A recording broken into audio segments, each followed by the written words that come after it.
Alright, this is part 2. This section is called Scientism, the Devaluation of Science. Our civilization, enamored of the apparent successes of science and technology, has for the past 300 years celebrated ratio, or rationality. Gebser, airing the feelings of some of the best minds of our age, has debunked this naive view. For him, ratio is the straitjacket into which the mind is forced when it fails to be motivated or awed by anything larger than itself. Thus, in Gebser's model, the rational consciousness is not hailed as the culmination of the evolution of the human cognitive system.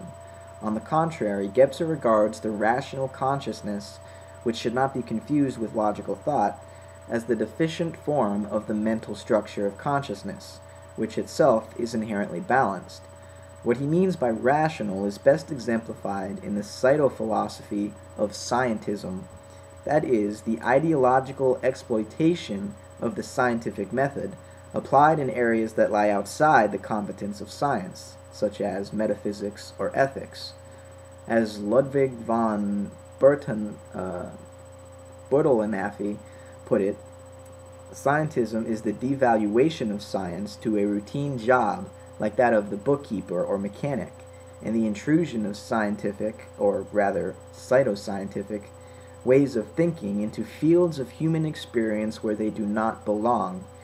Scientism is that positivistic, technological, behavioristic, and commercialistic philosophy which devaluated man into a robot and handles him accordingly.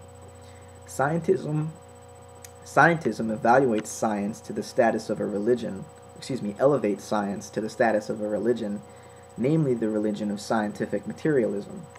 This has nothing to do with the legitimate application of the canons of logic or the law of parsimony, and it is a misappropriation of the tools or skills intrinsic to the mental structure of consciousness.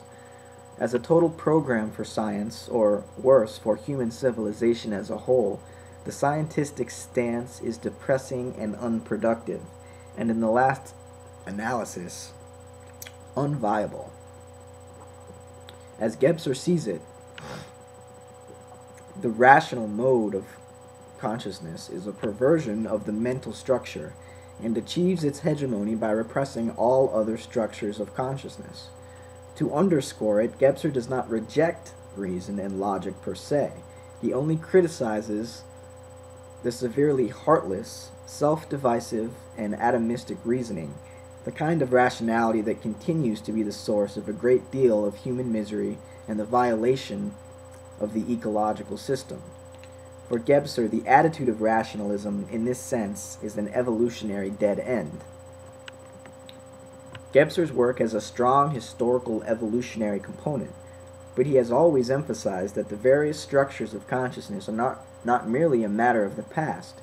Rather, they are co-constituents, essential features of our modern consciousness.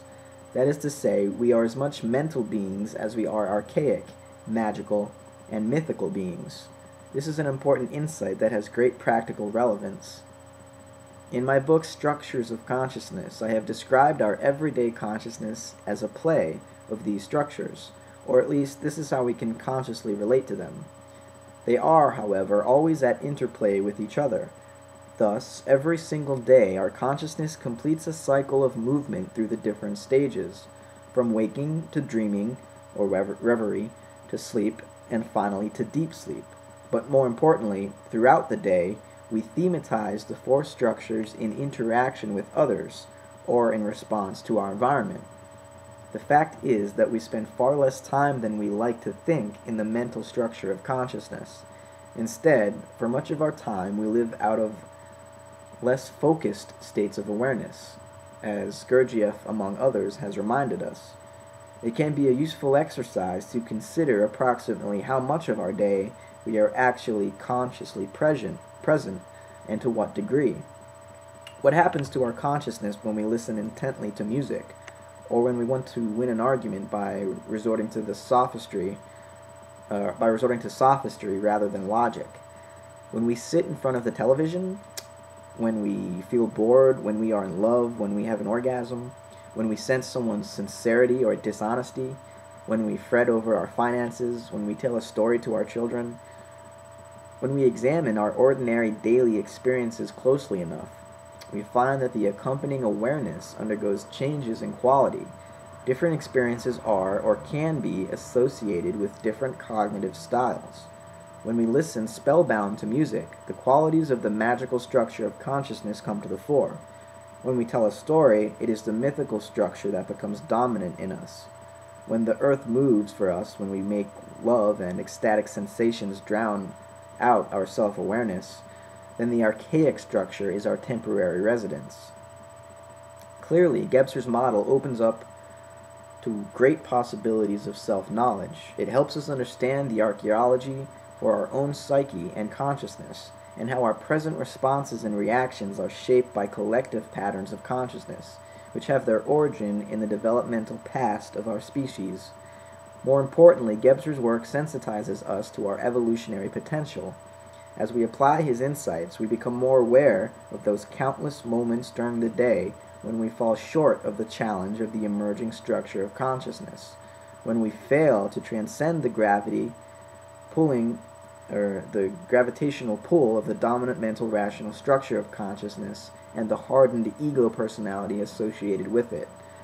We also tend to notice more readily those occasions when we succumb to the lure of diminished consciousness, that is, when we drown ourselves in phylogenetically earlier structures that promise relief from the burden of focused awareness and from the obligation to go beyond, rather than merely escape, our egoic personality. Sadly enough, many people have not even met the challenge of the mental structure of consciousness yet, but live in regressive flight from the full-fledged egoic consciousness and will, allowing authority figures, the corporation, the state, the welfare system, the media, the psychiatrist, or the guru, to make their life choices for them. Before the egoic mental consciousness can be transcended, it must first be incarnated in full. The irrational consciousness, which Gebser saw as constellating itself in our century, calls for great self-knowledge and responsibility. It is not appropriated automatically like a consumer article. In order for it to become effective in our lives, we must become transparent to ourselves. This entails that we become sensitive to the efficacy of our phylogenetic history within us, and realize that, as Jose Ortega y Gasset put it, to excel the past, we must not allow ourselves to lose contact with it. On the contrary, we must feel it under our feet because we have raised ourselves upon it. If we believe in the rebirth of our civilization, in a new age, then clearly this renaissance must begin in the chambers of our own hearts. It begins with a courageous commitment to self-understanding and an irrepressible desire to allow oneself to be transformed by a life lived consciously, rather than to be frozen into unreal postures by one's fears and delusions. We cannot wait for society to change, or for our institutions and organizations to be renewed. We, as individuals, must assume responsibility for our own personal transformation. What this means, Gebser spelled out for us in his ever-present origin. Each attempt and successful clarification of the confusion in our daily lives and actions, each interception of anxiety, each achieved grain of certainty, each distanciation from oneself, regardless of how slight, each discarded prejudice and resentment, these are necessarily achievements in order to establish the new reality and to obtain for each and all a sense of meaningfulness. Everyone is free to achieve this. Whoever gambles away this freedom has gambled and lost his life and death.